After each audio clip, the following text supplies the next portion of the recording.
Hi everybody, it's Saul Sunforge for Dungeons and Taverns.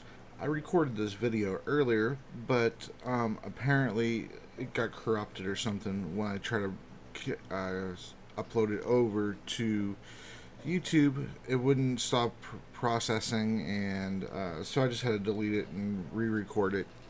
No big deal, right? But this is the fourth video out of four for the day. um, Okay, so what is Dungeons and Dragons? You've heard about it, maybe. Maybe you've seen your friends play it, or you've heard about it online. Through popular shows like Critical Role or Dimension 20, or there's several of them. And so basically, what it all boils down to is you have a person who's the dungeon master. They're the ones who are basically the rules interpreter. They're the arbiter for any disputes, and they're basically the author of the story. They describe to you what it is that you see based on things that they make for you. And then you, as the players, are like the editors who could come in and change everything up with your own imagination and creativity, or with the dice rolls, or ideally with both. And the different types of dice. There is a D4. So that's a four-sided dice. That's used for mainly unarmed attacks. If you have the tavern brawler feat, use a D4. Magic missiles and certain cantrips use D4s, and I actually like them a lot. I don't like stepping on them though, because out of all the dice, that one probably hurts the worst to step on. Okay, the next we have the D6. This is just your normal everyday dice that you would use for Yahtzee or Monopoly or whatever. Of course, it's colored differently, but you can use those regular D6s that you have around your house if you wish to. Although, as a D&D player, and as a DM especially, I love my dice. I love collecting dice. I love the way they roll, and the different materials, like the metal ones and things. There's quite a few. So, pick out some good ones. And here's a D8. This is for your chunkier spells, or for you to roll your hit points. Some weapons that are versatile, that go from two-handed weapon to a one-handed weapon, go switch back from a D6 to a D8, or a D8 to a D10. It depends, but you're starting to get into the higher dice, and so a lot of these are for fireball damages or health pools and things like that. Okay, so here's the D10. The 0 on that represents the number 10. And then the 1 obviously is the 1. Having a hard time finding that sucker. There we go. I forgot, it's because the image is reversed. Durr. Alright, so that's the D10. And you got the D12, which looks kind of like a D20. And some people, even veterans like myself, sometimes pick it up still, and without looking, think it's the D10, or without looking, we'll think it's the D20, and then we'll say, wait a second, no, no, that's not the D20. The sides, each side is way too big. See, look how big that side is compared to that little side right there. And I think you can see the edge there. It's that little triangle there is the side, versus this one, it's a whole freaking octagon. So those are your dice there. And that's really all you kind of need to get started. The core, the base races, are in here, and the Player's Handbook, and you can get this on Amazon for sometimes less than $30. Uh, Suggested retail price is 50, and if you have a local game shop, you can shop there to pay the 50 to help support them because they do so much for our hobby. And I do what I can. I do both online and support because I just don't have endless amounts of money, unfortunately. And I wanted to make this content for you guys as fast as I could, so I hurry up and got all my books. But so yeah, you can get this off of Amazon for like $28, $30, and it has all the base races in it. None of the exotic stuff, like the Aarakocra or the Ganassi or things like that. I don't even. I forget if the Triton was even in this one or if it was in a supplement. But there's more than enough in here for you to learn how to play a class. And if you follow along on this Players Forge playlist, eventually we're going to go ahead and make a character and a backstory using just this book. And, we're going to eventually play that character that we make in a campaign ourselves. So stay tuned for that. So this is just a little preview of what you need as a player, what D&D is, I guess real quick I could here. All right, so look, here's the D&D races in alphabetical order. Okay, Aarakocra, it's a flying bird person from Rick and Morty. Aasimar, it's a human being with native outsider with amazing features. It's basically a holy person. Nothing special about them to me, really. Dragonborns, I like these. They're Dragonborns. They're basically humanoid dragons. They look like they're dragon ancestry. They have a breath weapon based on the type of dragon they are. A lot of places tend not to trust them too much because of who they are. Bugbears. Those are usually the ones that they boss around goblins, and they have encampments. They're pretty smart. They're very war-minded, but they are kind of lazy. Dwarf. I mean, come on, you know what a dwarf is. I don't think I need to tell you what a dwarf is. They live in mountains. They're made of mountains. They're, great at making armor and weapons. And even better at drinking and conversation when they're drunk.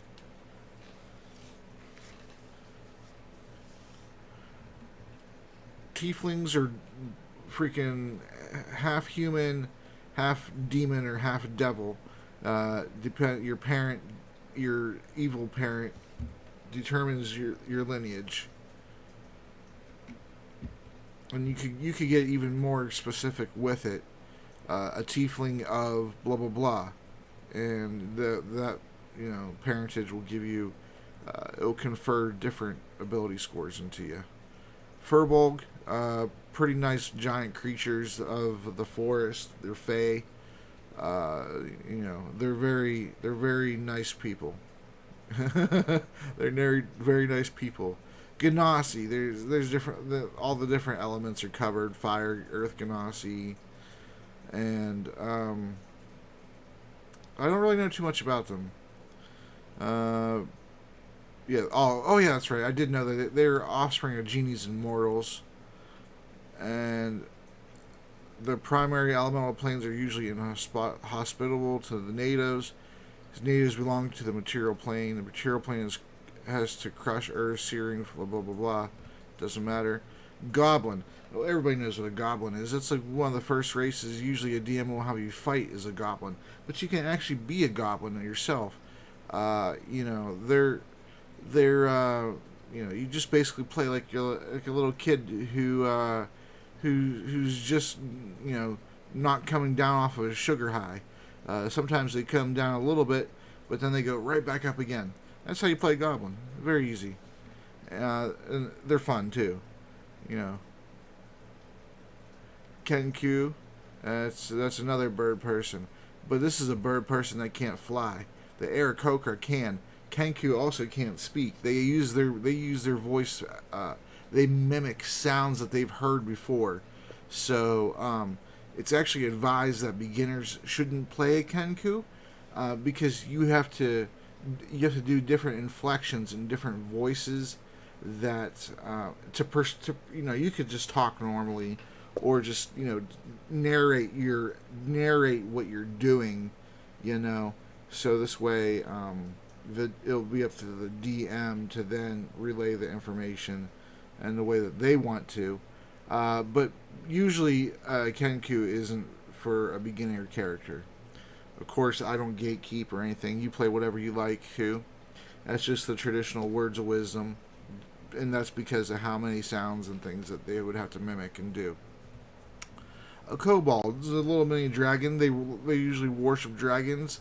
Anything shiny, they'll find it to be as treasure.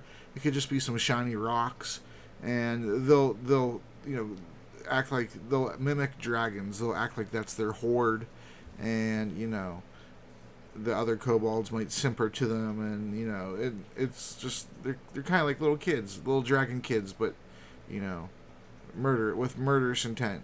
They like to set traps. Lizard folk, don't know terribly too much about them. They bestowed the qualities of what you would think a lizard would have. They usually come from like the swampy regions. Just kind of play. You would kind of play the character with a carnal instinct that a lizard would have. And maybe do some funny things like when you kill the enemies, your party turns around to see if all the enemies are gone, and you already have a monster's arm in your mouth or whatever, and they catch you red mouthed, I guess, with an arm in your mouth. You can do some funny stuff like that, but half orc. That's another one. Everybody knows orcs and half orcs. Half orc is a product of orc and a human, and I don't know. I think that it's not just humans, but there's different types of like orc and ogres called a allrog. What's it called? An allrog. So there's different types and things like that. Half orcs, they have the bestial nature of orcs, and they also have the expansiveness and prowess and the ingenuity of their human ancestor. And so you combine both of those things into one person, and that's what a half orc is. Some orc societies don't truly accept half orcs. Some do and look at them to be the leaders of those tribes, and it just depends. And again, some human civilizations might not accept a half orc because they of the orc side. They'll just straight call them orcs, instead of half orcs or anything to identify them other than orcs.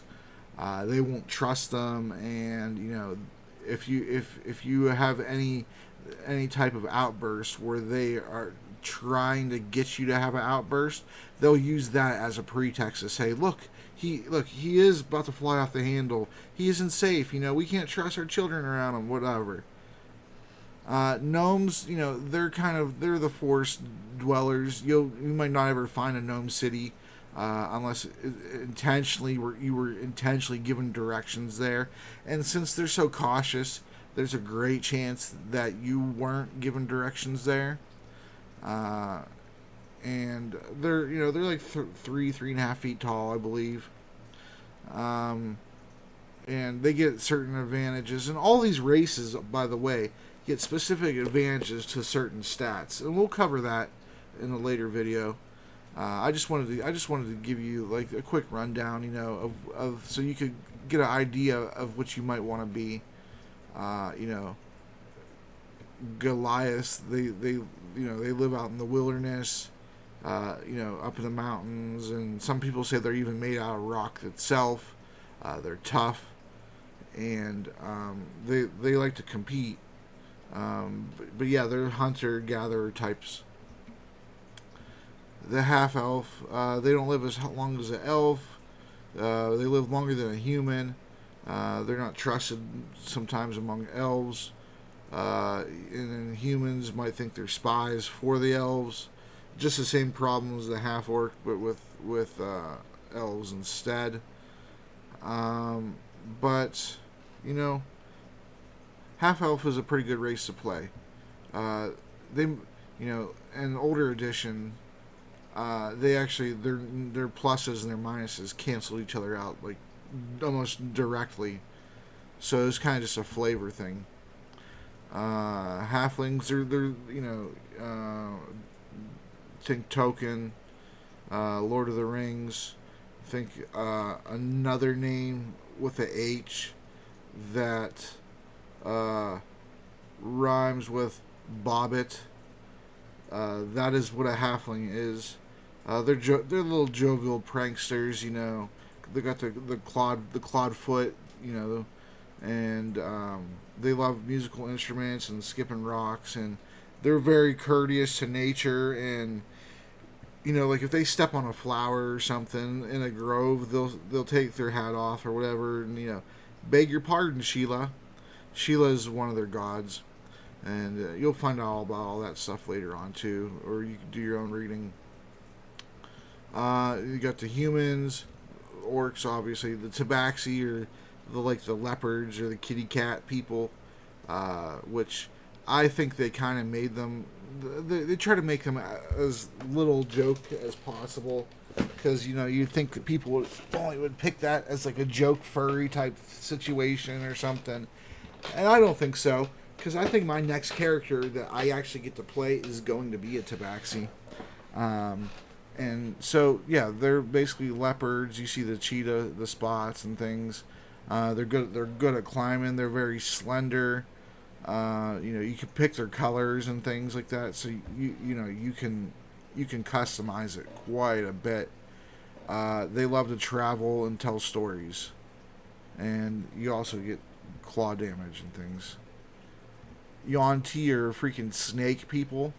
There's humans that did rituals with snakes. Some of them turned into snakes. The pure bloods are actually down lower on the totem pole, but they're snake people in certain ways. Like they might have a forked tongue, or their eyes might be closer together, or things like that.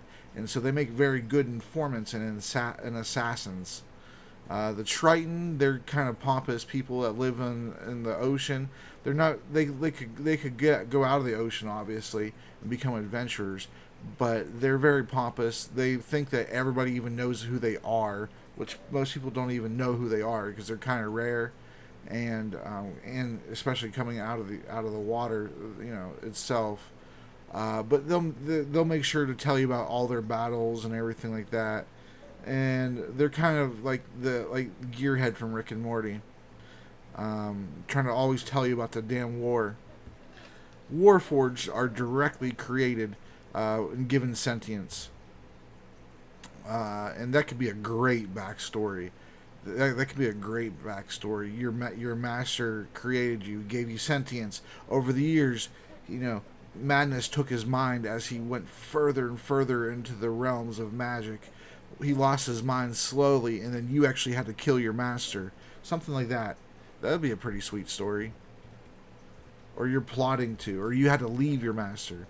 Because if level 1 killed your master, you don't want to do stuff like that. You want to avoid that stuff. So each race gets, it tells you the gist of it. A plus to their dex, plus to their wisdom, plus to their charisma. And so in older editions, you would have a minus. If you had a plus in something, you usually had a minus in something else. And I actually like that. D&D did away with that now, and they're trying to homogenize a lot of stuff. But you yourself can add more personality to the character template.